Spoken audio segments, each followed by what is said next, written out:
Salut à tous et bienvenue à nouveau dans ce programme ou dans cette vidéo très intéressante. Une vidéo qui vous permettra de découvrir un programme de bourse très intéressant, un programme de bourse qui vous permettra non seulement d'aller en fait au Canada, mais aussi d'y étudier.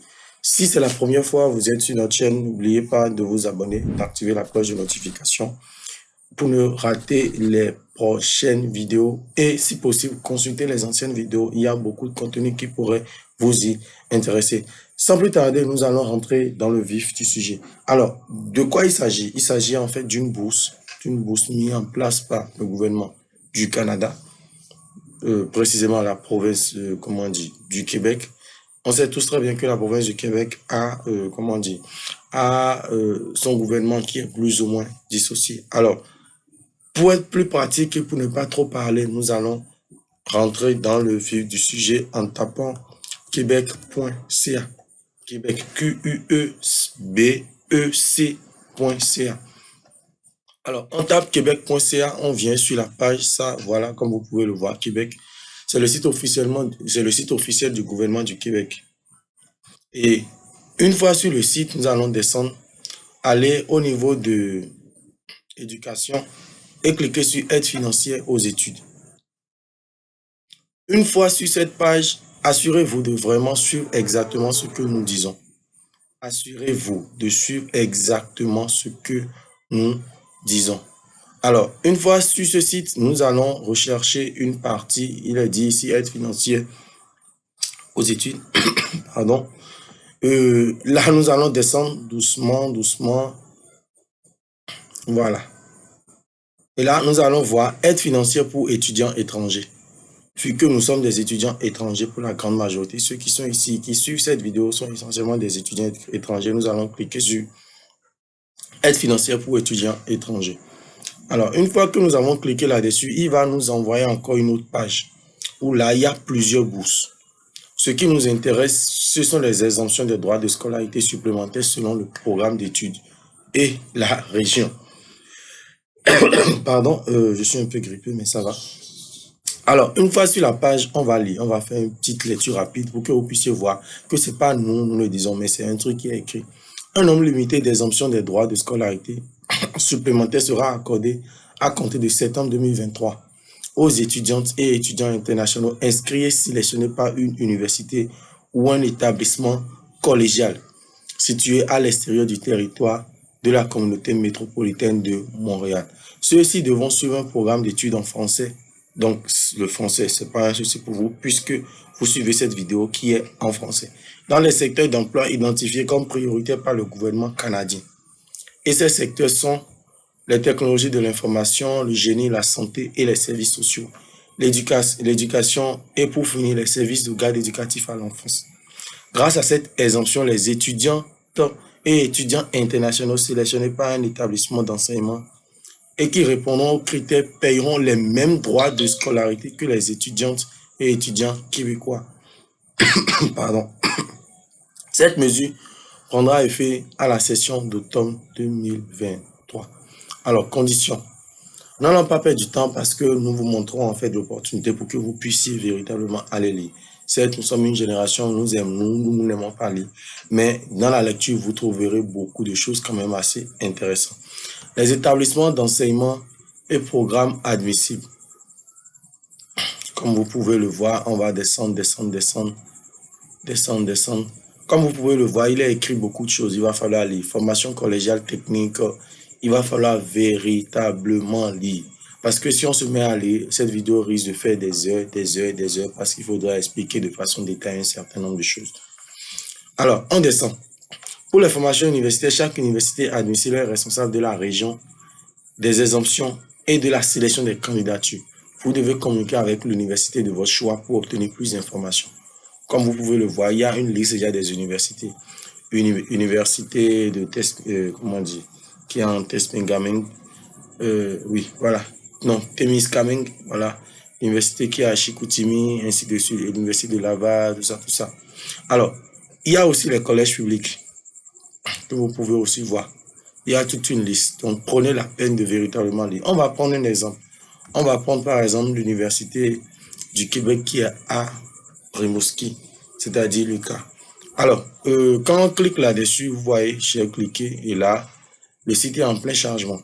En attendant que le site finisse le chargement, il faudrait savoir que chaque université a son mode de fonctionnement. Donc, il va falloir véritablement aller sur la plateforme de chaque université et de voir comment est-ce que vous pouvez, par exemple, postuler à telle ou telle bourse d'études. Sans plus tarder, une fois sur le site, vous allez cliquer, vous irez dans Service. Un instant, la connexion n'est pas trop bonne, donc on va patienter un instant que la plateforme finisse de se charger.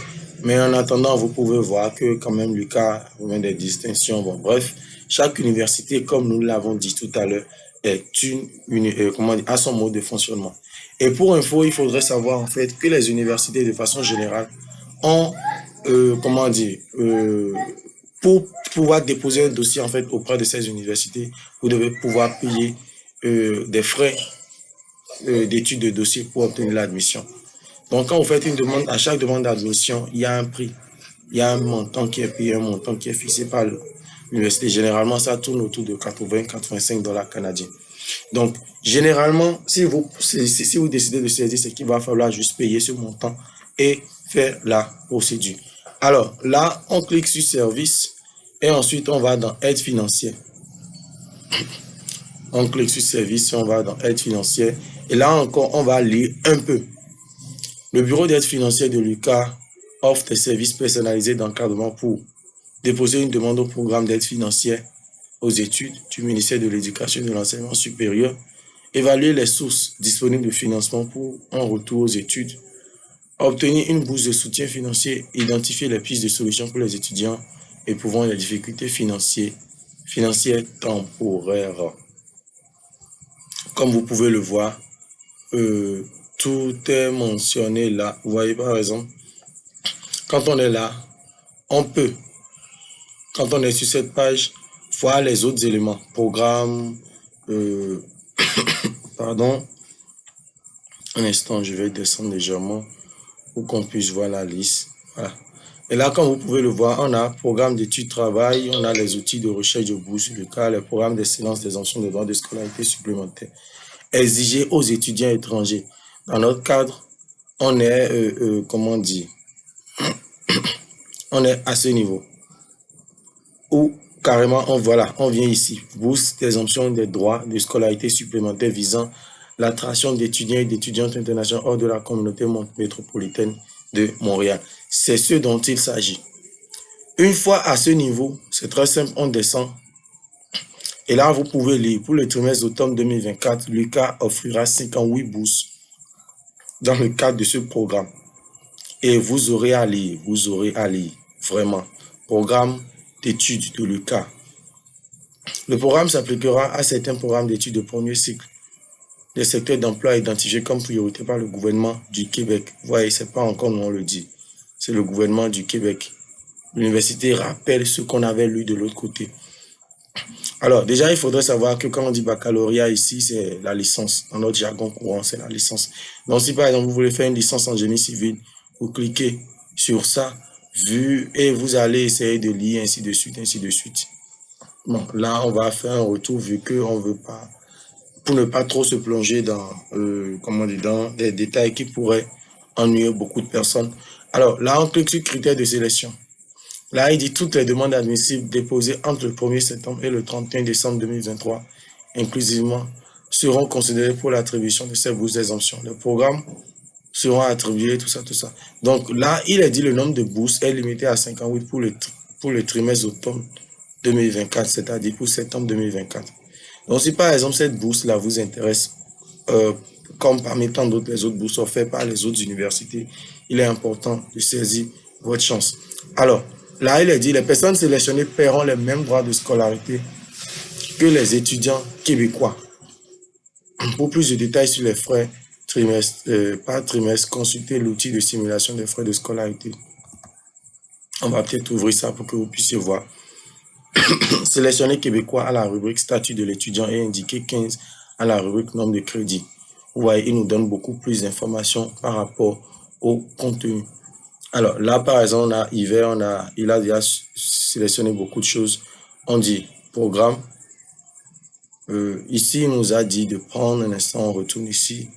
Il a dit, c'est dit dans la rubrique, voilà, sélectionner québécois à la rubrique statut de l'étudiant. Alors, statut de l'étudiant, voilà, québécois, voilà, programme. Supposons choisir un programme certificat des sciences comptables, on a tout ça. Supposons premier cycle informatique appliqué, nombre de crédits. Je fais 15 comme ils nous l'ont demandé, voilà, et je fais calculer. Vous voyez par exemple, quand on fait le calcul des droits de scolarité, ça revient à 1773,92 $ canadiens. Vous pouvez aller sur une plateforme et faire le calcul pour voir combien cela pourrait vous donner en termes de francs CFA. Alors, sans plus tarder, nous allons retourner ici. Pour tout renseignement supplémentaire, il est dit que vous pouvez contacter le bureau. Et là, quand on clique, on a déjà le mail qui s'affiche info.étudiantétranger@ucap.ca. Nous sommes à la fin de cette vidéo. Si le contenu vous a plu et vous a intéressé, n'oubliez pas de vous abonner et d'activer la cloche de notification pour ne rien louper. Sur ce, on se dit à très bientôt pour d'autres opportunités aussi intéressantes les unes que les autres. Merci et ciao.